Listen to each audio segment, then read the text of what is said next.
हूं गुलजार अहमद। मैं उशबाज अली। आपका हमारे चैनल पर स्वागत है। वेलकम, नमस्ते। अगर आप देखना चाहते हैं इसी तरह की ऑथेंटिक रिएक्शन वीडियो, आप हमारा चैनल जरूर सब्सक्राइब करें, लाइक करें, शेयर करें, यूं ही अपना प्यार दिखाते रहें। चलो देखते हैं भी आलोक सर की वीडियो का टाइटल तो हिंदी में, देखते हैं वीडियो, उसके बाद देते हैं अपना रिएक्शन।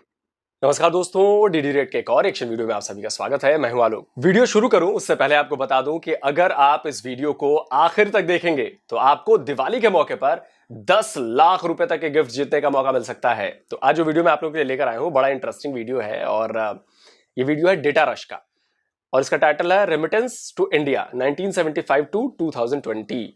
यानी कि रेमिटेंस जो होती है वो जो बाहर इंडिया के लोग जो बाहर काम कर रहे होते हैं और वहां से जो पैसे आप भेज रहे होते हैं अपने देश में, तो दैट इज रेमिटेंस, कि आप दूसरे देश में जाके काम कर रहे हो और वहां से आप पैसे कमाकर देश में भेज रहे हो। तो इसमें कंपैरिजन किया गया है India versus Pakistan versus China 1975 से लेकर 2020 तक। तो चलिए देखते हैं भाई कि डेटा क्या कहता है।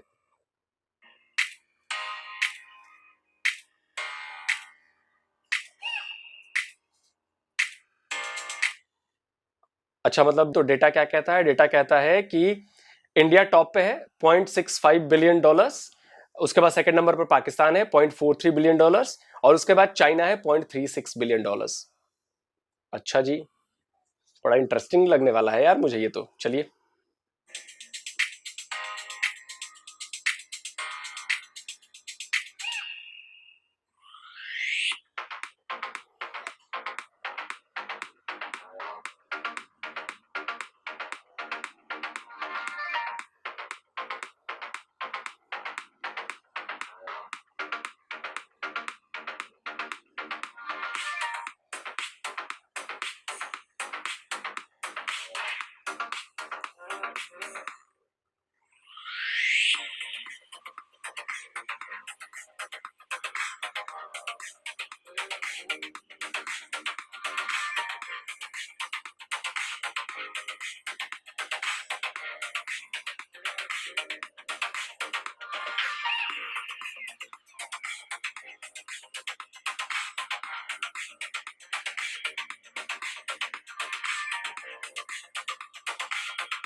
देखिए 1995 आ गया, मतलब 20 साल का वक्त गुजर चुका है और बड़ी हैरानी हो रही है टडेटा देख के। मुझे ये डेटा पता नहीं था कि इंडिया जो है नंबर 1 पे है 1995 $6.51 बिलियन का रेमिटेंस है।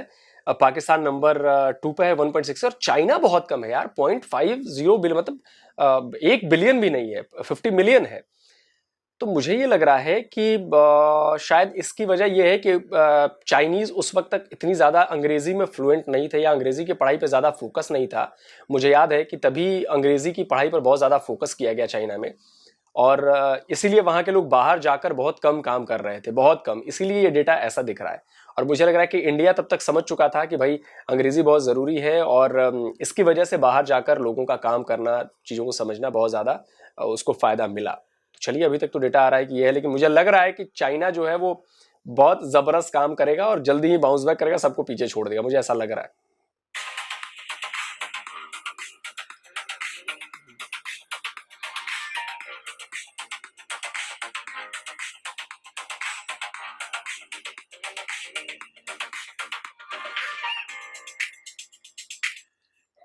अब देखिए, मैंने कहा था ना 95 में आपने देखा कि चाइना थर्ड नंबर पे था, 0.50 बिलियन उसकी रेमिटेंस थी और सिर्फ 4 साल में ये इंडिया को भी पार कर गया, सबसे ऊपर पहुंच गया 11.65 बिलियन।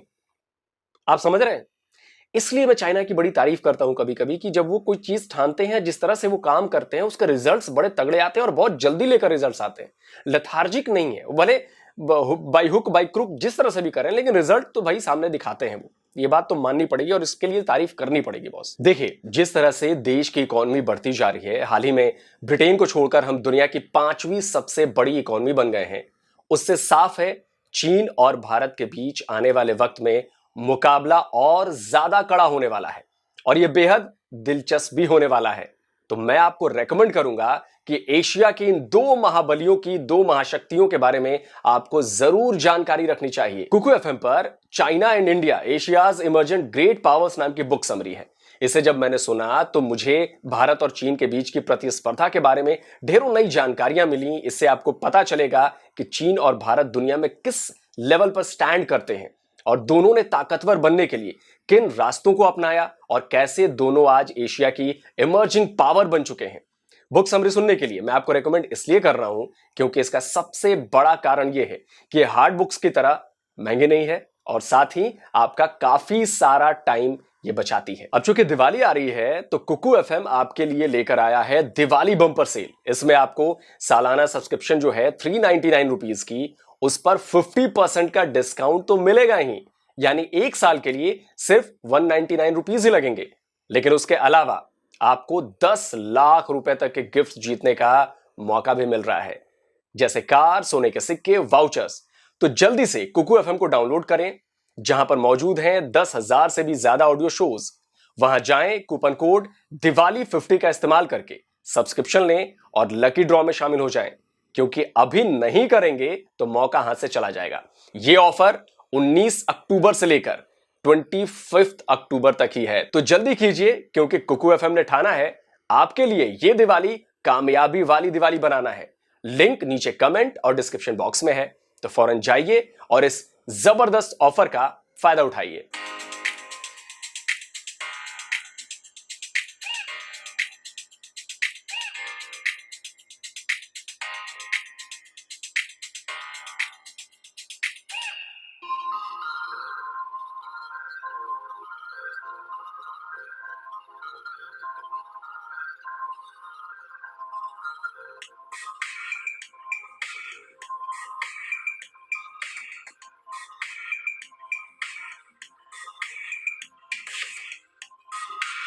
अब देखिए यहां पर हुआ ना कमाल। भारत ने फिर जोर लगाया और 2007 आते आते एक बार फिर से भारत ने चाइना को बीट कर दिया।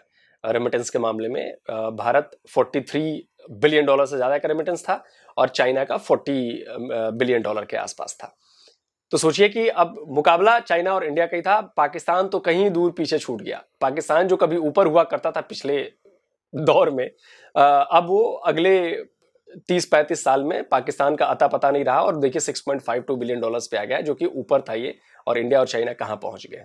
चलिए, तो अभी तो 2007 तक का डेटा है, अभी इसके आगे और भी मुझे लगता है कि बहुत जबरदस्त डेटा आने वाला है।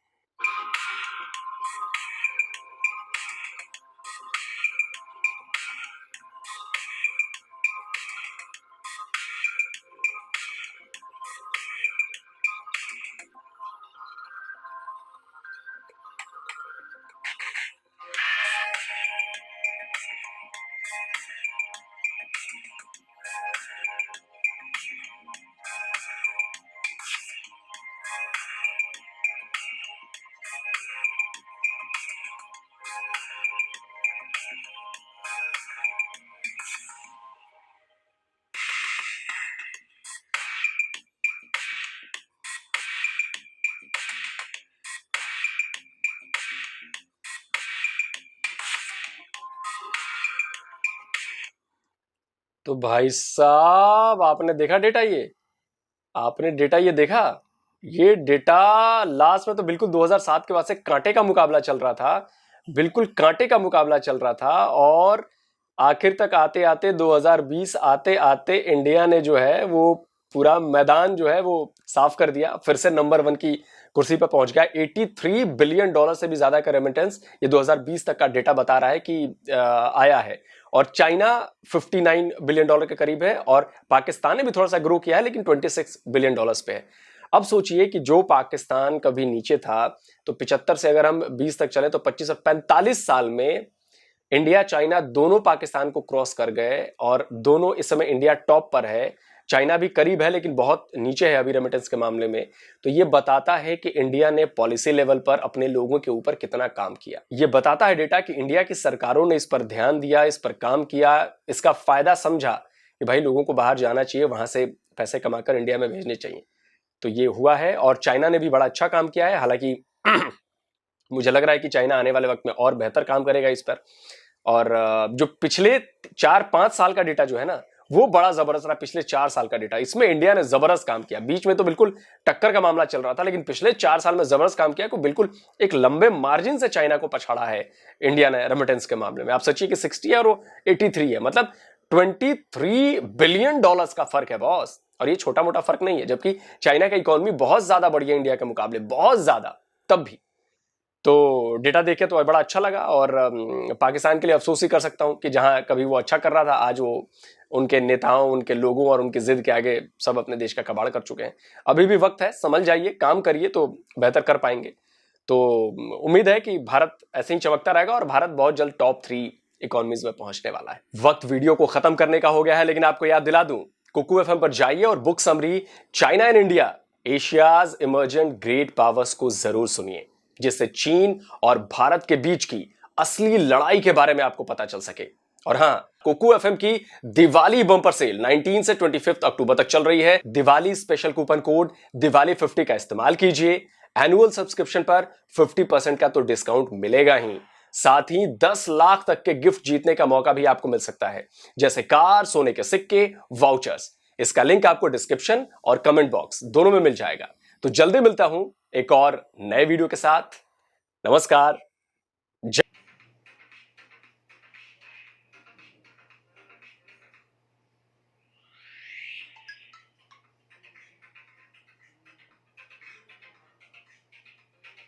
चाइना की पावर है, वहां मैं तो कोई नहीं गया।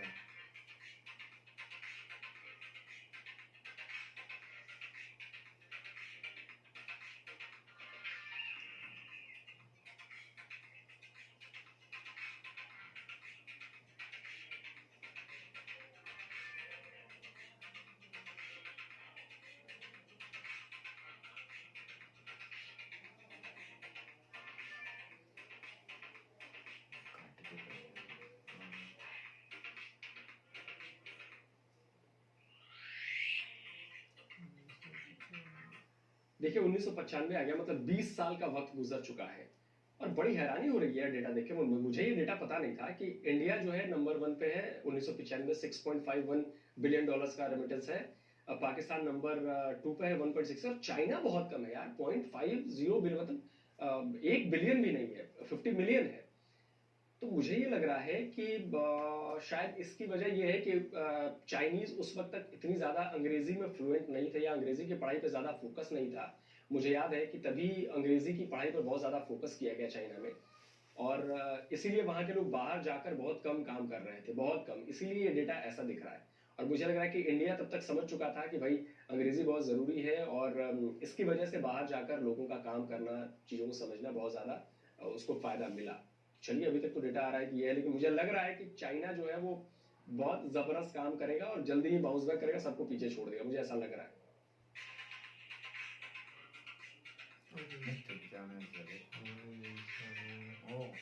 इंडिया ने पीछे छोड़ दिया मैं। चाइना तो तरक्की की थी भाई।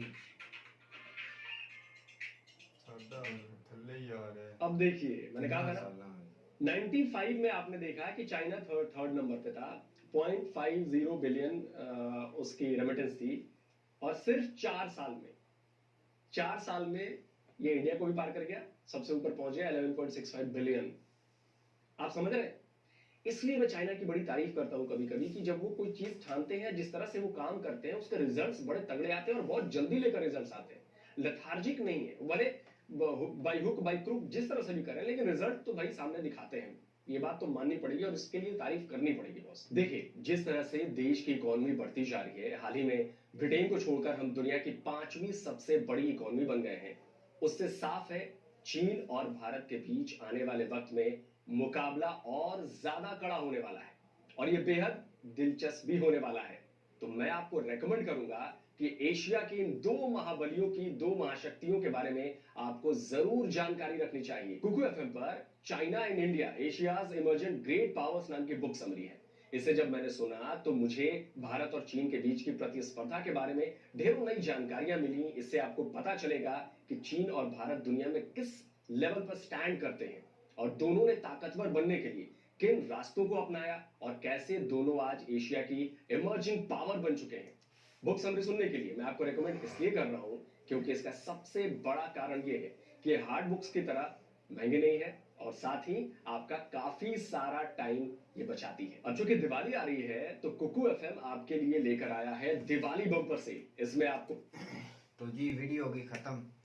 रुखसार भाई एक बात तो क्लियर है कि जो चाइना है ना 4 साल में वो नीचे से ऊपर कितनी गया। कितनी तरक्की की है भाई। पाकिस्तान से भी वो नीचे था। मैं कहता हूँ 1 मिलियन कितना 0.5 बिलियन 5 बिलियन। तो जो चाइना की तरक्की का राज है ना 1995 से या 90 की दहाई के बाद ही उसको वो मुझे याद नहीं आ रहा रूज पता की किस तरफ बड़ा लीडर ने कहा था कि नेपोलियन ने कि किसने कहा था कि ये चाइनीज कौम अभी सो रही है, जब जागेगी तो दुनिया देखेगी। वो देख वो रहे। देख वो ले, देख रही है, वो साथ जाग गए तो वो अब दुनिया देख रही कि तो अब ये एलोक साहब की बात मुझे बहुत अच्छी लगी कि जब चाइना वाले जो बात ठान लेते हैं ना वो पूरी वो करते हैं। ये हकीकत है इतनी मेहनती कौम मैंने भी नहीं यार। देखी। उधर से ये कोरोना जो शुरुआत हुई थी तो 85,000 के बाद, और उन्होंने 10 दिनों में कितना पता कितने बेड्स पर मुश्तमिल बनाया था। 1700 के कितने? बहुत बड़ा 2500 बेड बहुत बड़ा बेड्स अस्पताल बनाया था। तो दुनिया हैरान रह गई थी कि उन्होंने कर क्या दिया। और बनाया सिर्फ ये नहीं बनाया था, उसको राना मतलब चला भी दिया था और उस पर अपने मरीज जो है वो शिफ्ट भी कर दिए थे। इतना तेजी से काम करता है। और कोरोना सबसे पहले चाइना में शुरू हुआ और 85,000 के ऊपर उनके या 90,000 के ऊपर उनके मरीज गए ही नहीं है। और दुनिया जो उसके बाद लाखों तक गई, अब तक कितने लाख तक गए हैं इंडिया में पाकिस्तान में कितने मरीज हुए, लेकिन 92,000 के ऊपर के 90,000 के ऊपर उनके मरीज नहीं गए। तो सबसे जो तेजी से कोरोना को काबू किया था वो चाइना ने किया। सबसे पहले किया था। जारी बात है शुरुआत उधर से हुई थी, लेकिन कवर बहुत किया। इतना कवर किसी ने जल्दी नहीं तो किया। इंडिया वाले को लिए भी अच्छी बात है कि इंडिया ने भी जो हमारे यहाँ तो जो हम बाहर की कंट्री में जाते हैं वो पढ़े लिखे कम ही होते हैं भाई। हमारे यहाँ मजदूर जो जहाँ के मजदूरी करते हैं और वो लोकल ही थोड़े से तालीम उसकी कमी होती है। पढ़ा लिखा इतना ज्यादा उसकी पोस्ट यार 1857 के बाद जंग आज़ादी के बाद हम मुसलमान मार क्यों खा रहे थे।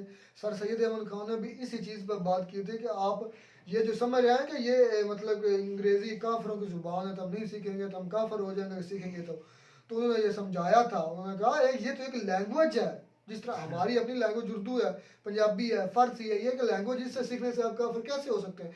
वही अल्फाज है, सिर्फ उनकी मतलब और प्रोनाउंसिएशन है, आप उनको अदा करें। अगर घी है तो उसको मतलब उसका अपने एक नाम होगा अंग्रेजी में, तो आप इस तरह काफिर नहीं होने लगे।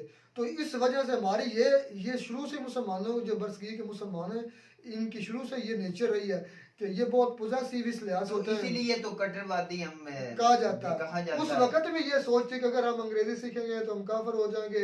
हम ये जो कांटा जिसका ना ये होता है खाना खाने वाला, कांटा से खाएंगे तो इससे भी ये भी नहीं। तो उसके बाद उन्होंने एक रिसाला तहजीबुल अखलाक, उसके बाद उन्होंने बहुत सारी वर्क किया। सर सैयद अहमद खान वो एक सैयद थे, उन्होंने बहुत कंट्रीब्यूशन की और उनको ये भी सुनना पड़ा कि ये तो काफिर हो गया, ये तो हमें काफिरों के साथ मिला। हाँ बोला क्या हाँ जी, उनको पाबंदियों थोड़ा सा फतवे भी लगे थे उन पर। हमारे मौलवी कराम ने क्या आप पर फतवे नहीं लगते कि आप एक जब आप इंडिया की बात करते हैं रुखसार भाई तो आपको नहीं वो बोला लगते जाता? हैं मुझे जब मैं व्लॉग करता हूँ तो मुझे सारे कहते हैं, जब वीडियो खत्म हो जाती है व्लॉग खत्म हो जाता है तो उसको पूछते हैं यार तुम इंडिया से मैं अक्सर ज्यादा बनाता हूँ फैसलाबाद के जो मेन चौक घंटा घर जाकर बनाता हूँ। तो उधर जो लोग हैं ना मुझे आकर पूछते हैं, जो मतलब जानते हैं, यार तुम इंडिया पर ही बात करते हो, मुझे तुम इंडियन एजेंट लगते हो। और मुझे डायरेक्ट कहा है, वीडियो मेरे पास सबूत है, मैंने वो अपलोड भी की थी कि देखे मैं हालांकि बात तो एक न्यूट्रल करता हूँ या काउंटर करता हूँ। आपका जो कॉन्ट्रैक्ट है वो इंडिया पाकिस्तान के रिलेटेड होता है। तो मुझे कहता है भाई तुम मुझे राज एजेंट लगता है। मुझे एक बड़े ना एक आर्मी के ऑफिसर थे तो मैं उधर डी ग्राउंड बैठ किया हुआ था वीडियो बनाने के लिए। तो वो 4-5 आ गए, मैं बैठा था, मेरे ऊपर खड़े हो गए, कहते हैं बेटा तुम किधर से हो। मैं कहता मैं पाकिस्तान से ही हूँ। कहते हैं तुम्हारी मैंने बातें सुनी है, तुम सुना इंडिया के बारे में बहुत बात करते हैं। मैंने कहा नहीं मैं तो न्यूट्रल बात करता हूँ, मुझे इंडिया के बारे में हाँ मैं काउंटर जरूर करता हूँ, जो सच की बात है वो मैं करता रहूँगा चाहे जो भी मुझे कर ले। तो उन्होंने कहा नहीं मुझे तुम इंडियन लगते हो। मैं कहता हूँ नहीं मैं पाकिस्तानी हूँ। हाँ जहाँ पाकिस्तान अच्छा है, पाकिस्तान सही है, मैं उधर कहता हूँ ये पाकिस्तान की खूबी है। और जहाँ इंडिया भाई होकर काम कर रहे हैं तो हमें उनसे सीखना चाहिए। अगर हाँ वो हमारे साथ आज़ाद होकर हमसे आगे निकल गए तो हमें क्या मौत पड़ी है, हम क्यों नहीं आगे चल रहा है। ये मैंने कहा ये असली मेरी सोच है कि हमारी आवाम बेदार हो। अच्छा मेरी बात सुनो कि हमारे जो अब पढ़े लिखे लड़के हैं, जो यंग लड़के काफी हैं, सुधर रहे हैं, जो सोशल मीडिया से ताल्लुक Attach रखते हैं। हैं, अटैच हैं, वो भाई हम वो देखते हैं कि इंडिया तरक्की कर रहा है, उनमें उसको हर ख्वाहिश पैदा होती फैसिलिटी मिलती है, हमें भी चाहिए। और हमें उनको हमें ख्वाहिश ये पैदा होती हमें है। ये जिंदगी नहीं चाहिए कि नवाज शरीफ के गुलाम हो जाए, जरदारी के गुलाम हो जाए, वो बिल्कुल। सारी जिंदगी गुलाम ही रहे। लेकिन हमें भी तलीम चाहिए, हमें भी हर फैसिलिटी चाहिए। तब्दीली आ रही है। तब्दीली आ रही है, बहुत ये अच्छी बात है। अच्छा। तो जो बड़ी जेन के जो एज्ड लोग हैं ना एज- जिनकी एज्ड 65 लोग है या 50 वो भी प्लस है, अभी भी कहते हैं वो कि भी इंडिया हमारा दुश्मन दुश्मन है, है। वो एक हिंदू मुल्क है। भाई ये कैसी सोच है, ये जब तक खत्म नहीं होगी हम मैं तरक्की कहता नहीं हूँ कर पाकिस्तान कभी भी तरक्की नहीं करेगा। उम्मीद करते हैं आपको हमारी वीडियो अच्छी लगी होगी। वीडियो अच्छी लगी हमारे चैनल को जरूर सब्सक्राइब करें। मिलता है वीडियो में सनाटा के साथ, तब तक दीजिए इजाजत। अल्लाह हाफिज।